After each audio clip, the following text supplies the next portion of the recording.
What up, what up? I hope that you guys are having a good day. I wanted to bring a quick thought, a quick verse regarding rebellion and regarding our wretchedness and our sinfulness. In the book of Second Kings, chapter 17, it brings us to the pinnacle of the nation of Israel, the kingdom of Israel. Now, the kingdom of Israel was kind of divided into two, the kingdom of Israel and the kingdom of Judah. But the kingdom of Israel started off in a very bad place. They basically wanted to follow their own ways and have their own king. And they wanted to have human kings for themselves. Kingdom of Judah did the same, but they're a little bit more righteous than the kingdom of Israel.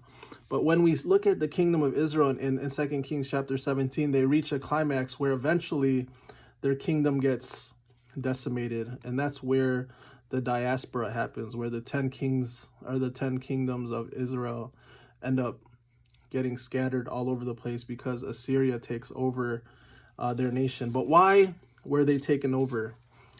For over 300 years, over 350 years, the kingdom of Israel had the way they wanted to govern themselves. And they had kings that were just evil, is the best way to say it. They wanted their own idols. They wanted to follow the same customs as the nations around them. And here it says some characteristics that they had.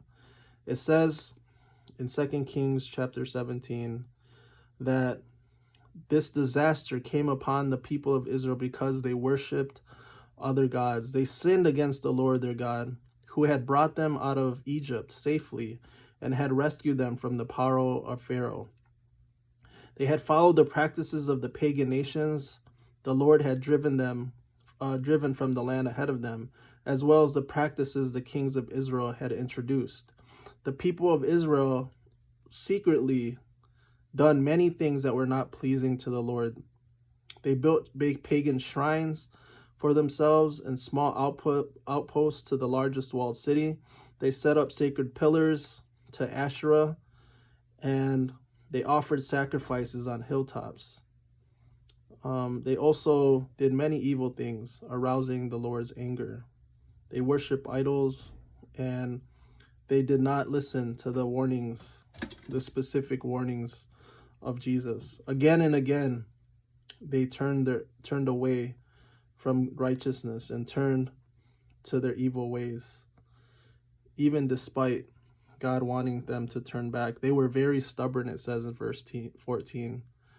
Very, very stubborn, and they disobeyed God. You know, God lets people have their own way for a long time. When in New Testament, somebody came to Jesus and said, how many times should we forgive, somebody? He says 7 times 70, 490. And that was a very particular number because that's basically how much time God gave the nation of Israel, to 490 years for them to turn back to him. And what we see here in the Bible is that, these characteristics, after they become more mature, and as they come to an ultimate conclusion, is that you're going to be overtaken. And so what's the moral lesson here? The moral lesson is, if there is rebellion in your heart, if there is stubbornness, double-mindedness, backsliding, if there is desires to follow other false gods because they're attractive, if there's any sort of desire to follow the titillating things that of this world, things that capture your mind, be careful. Be careful, because when you do follow those things, eventually you will be overtaken.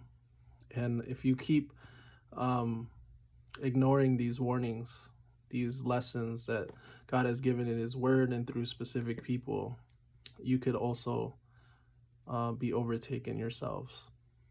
God bless, and I hope you take heed.